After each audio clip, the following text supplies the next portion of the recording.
खूप साऱ्या मुलांना हा प्रश्न असतो की हे पुस्तकच वाचून होत नाही आहे किंवा हा धडाच वाचून होत नाही आहे आणि मग मी वाचणार कधी, मी लक्षात ठेवणार कधी आणि मग त्याचा अभ्यास करणार कधी.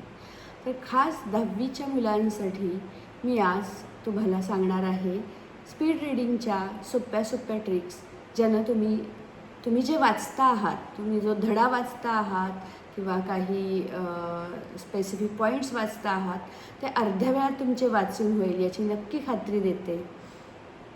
तर सुरू करूया आपण आपल्या मिशन 95 या सिरीजच्या अंडर.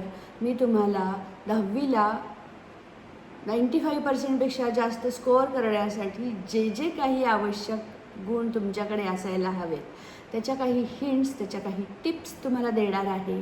तर बघत राहा आपले हे व्हिडिओ सिरीज. तर नमस्कार मित्रांनो, मी आहे प्रणाली कुलकर्णी. मी पुण्याला कपी क्लब नावाची इन्स्टिट्यूट चालवते. गेले 17 वर्ष मी 10वीपर्यंतच्या मुलांना मॅथमॅटिक्स आणि ॲप्टिट्यूड शिकवते आहे. आणि माझ्या लक्षात आलं आहे की मुलं आधी वाचतच नाहीत आणि वाचलं तरी ते लक्षात ठेवत नाहीत किंवा कसं लक्षात ठेवायचं हे त्यांना कुठे शिकवलं जात नाही आहे.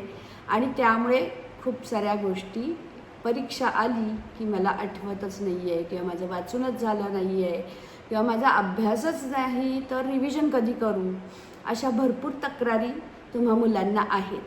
तर आपण आज बघायचं आहे की लवकरात लवकर तुमचं प्रत्येक विषयाचं पुस्तक तुमचं कसं वाचून होईल.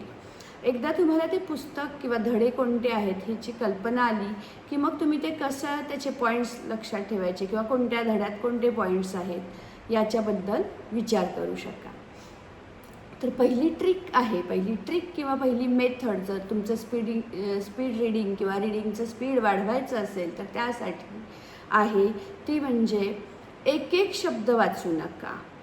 एक एक शब्द वाचण्यापेक्षा ग्रुप ऑफ वर्ड्स करा आणि ते वाचायला सुरुवात करा. म्हणजे द मराठा एम्पायर वॉज असं सेपरेट वाचल्यापेक्षा द मराठा एम्पायर वॉज असं तुम्ही एक सेपरेट त्याचा ब्लॉक केला तयार आणि असे ब्लॉक करून वाचायला सुरुवात केली तर तुम्हाला ते जास्त स्पीडनं वाचल्यासारखं वाटेल. काही मुलांना सवय असते की फक्त डोळ्यांनी वाचतात, फक्त डोळ्यांनी असं वाचतात. मग ते वाचलं जातं तुमच्याकडनं, पण ते तुमच्या आता आपल्याकडे रीडिंग हॅबिट किंवा लर्निंग हॅबिट अशा आहेत की जेव्हा तुम्हीच स्वतःच्या तोंडाने एकदा म्हणता तेव्हा ते तुमच्या कानावर पडतं आणि कानावर पडल्यामुळे तुम्हाला ते लक्षात राहतं. मग ह्या सगळ्या प्रोसेसमध्ये जर तुम्ही हळूहळू वाचत राहिला, एक एक शब्द वाचत राहिला, तर ते कधी तुमच्याकडनं बोललं जाईल, कधी कानावर पडेल आणि कधी तुमचा अख्खा लेसन वाचून होईल, हा फार मोठा प्रश्न आहे. त्यामुळे बंच करून किंवा ग्रुप करून 3 किंवा 4 शब्दांचा एक ग्रुप करा आणि वाचायला सुरुवात करा. बघा तुमचा अर्धा वेळ नक्की कमी होईल. दुसरी महत्त्वाची मेथड आहे ती म्हणजे तुम्ही डिस्ट्रॅक्ट फार लवकर होता. रीडिंग करत असताना तुम्हाला इकडे तिकडे फार लक्ष जातं आणि मग कुठे आलेलो कुणास ठाऊक असं वाटायला लागतं. तर त्यासाठी बोट ठेवून वाचायची सवय करा. फार महत्त्वाची गोष्ट आहे ही, कारण बोट ठेवून किंवा पेन्सिल ठेवून किंवा पेन ठेवून जेव्हा तुम्ही वाचायला सुरुवात करता तेव्हा तुम्हाला त्याचं डिस्ट्रॅक्शन कमी होतं आणि तुमचे शब्दही डोळ्याखाली जात असल्यामुळे स्पेलिंग लक्षात राहतात किंवा कोणता शब्द कसा लिहिलेला आहे. मराठीमध्ये जे लिहिलेले आहेत शब्द त्यांचं ग्रामर म्हणजे ते व्यवस्थित शुद्ध लेखन लक्षात राहतं. उकार वेलांटी हे सुद्धा मॅटर करतात बरं का आपल्या बोर्ड एक्झामला. त्यामुळे ह्या सगळ्या गोष्टींचा विचार करता तुम्ही बोट ठेवून किंवा पेन्सिल ठेवून वाचायला सुरुवात करा. वाचता पेन्सिलनं महत्त्वाच्या शब्दांना अंडरलाईन करा. शक्यतो पेन वापरू नका, कारण पेननं पुस्तक घाण होऊन जाईल. पेन्सिलचं तुम्ही इरेज पण करू शकता नंतर.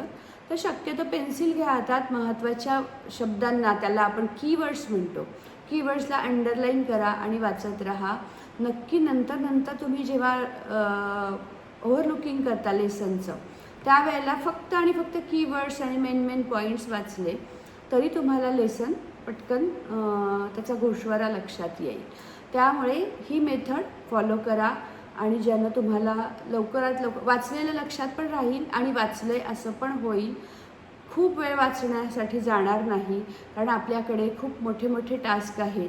रीडिंग, रायटिंग, रिकॉलिंग, मेमरायझिंग आणि रिकॉलिंग ह्या सगळ्या ज्या गोष्टी आहेत ह्याच्यामध्ये आत्ता सध्या तुम्हाला कोणती ॲक्टिव्हिटी, कोणती गोष्ट आहे की जी अवघड वाटते आहे किंवा प्रेझेंटेशनमध्ये प्रॉब्लेम वाटतो आहे किंवा रीडिंगच होत नाही आहे किंवा मला लक्षातच राहत नाही, परीक्षेला गेल्यावर माझ्या लक्षातच राहत नाही, मी खूप अभ्यास केला आहे किंवा मी खूप हे केलेलं आहे, त्याचं प्रॅक्टिस केलेलं आहे, पण तिथं गेल्यावर फॉर्म्युलाच आठवत नाही, अशी बऱ्याच जणांची तक्रार असते. तर तुम्हाला त्यातली कुठली तक्रार आहे याबद्दल मला जर कमेंट केलं तर मी नेक्स्ट व्हिडिओ नक्की त्याबद्दल आणेन.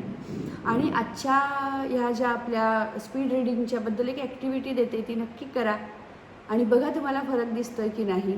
तर कोणतंही एक लेसन घ्या, शक्यतो हिस्ट्री, जॉग्राफी आणि अगदीच तुम्हाला लक्षात न सेमी इंग्लिशवाल्यांसाठी सायन्स घ्या. सायन्सचे वर्ड्स लक्षात ठेवणं खरंच तुम्हाला अवघड होतं आहे आणि त्यामुळे सगळ्यात कमी रिझल्ट येतो आहे सेमी इंग्लिशचा. तर थोडं आपण प्रॅक्टिस करूया रीडिंगचं. जेवढं रीडिंग चांगलं होईल तेवढं सेमी इंग्लिशवाल्यांना मॅथमॅटिक्सच्या पण गोष्टी कन्सेप्ट कळतील, कारण आपलं मॅथ्स म्हणजे फक्त सोडवायचं नाही आहे, त्याच्यामध्ये आपल्याला काही वर्ड्स लिहावे लागतात. काही आपण आता डिवाईड करूया, आपण आता दोन्ही साईड इक्वल करून घेऊया, असे जे वर्ड्स असतात ते लिहावे लागतात. लेट्स अज्युम दॅट असं लिहावं लागतं आणि ते जर तुम्हाला ते काय लिहायचं आणि कुठे लिहायचं लक्षात येत नसेल तर एक्झाम्पल बरोबर सोडवूनही तुम्हाला फुल मार्क्स नाही मिळणार. आणि आपलं टार्गेट काय आहे? मिशन 95+. तर चला, एक ॲक्टिव्हिटी सांगते तेवढी करा आणि ती झाली की डन असं लिहा मात्र नक्की कमेंटमध्ये, म्हणजे तुम्ही हे करता आहे हे तरी माझ्या लक्षात येईल. ओके, तर एक लेसन निवडा आणि आधी नॉर्मल तुम्ही रोज ज्या पद्धतीनं वाचता त्या पद्धतीनं वाचा.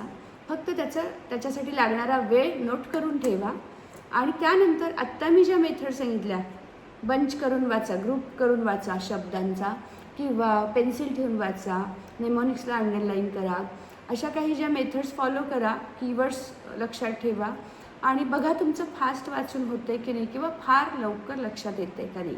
कारण रीडिंग तोंडानं होण्यापेक्षा आपल्या मेंदूनं होणं फार गरजेचं आहे, तरच तुम्हाला वेगळे इफर्ट्स घ्यायला लागणार नाहीत पुन्हा मेमराईज करण्यासाठी. तर ओके, नक्की कमेंट करा आणि तुम्हाला जर ह्या टिप्स आवडत असतील तर माझ्या चॅनलला लाईक करा.